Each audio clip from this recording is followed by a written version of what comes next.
Мы с господином Петковичем как бы подписали контракт, он мой продюсер, как бы он должен был решать все финансовые вопросы и вообще там организатор, все.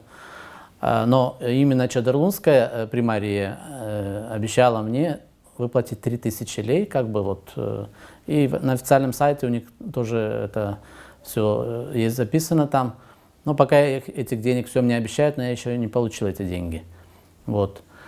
Но именно от Башкана или от других я лично ничего не получал, потому что по условию контракта я не имею права этим заниматься. Этим должен заниматься мой продюсер. Вот, поэтому этот вопрос уже он должен решать, и ему этот вопрос.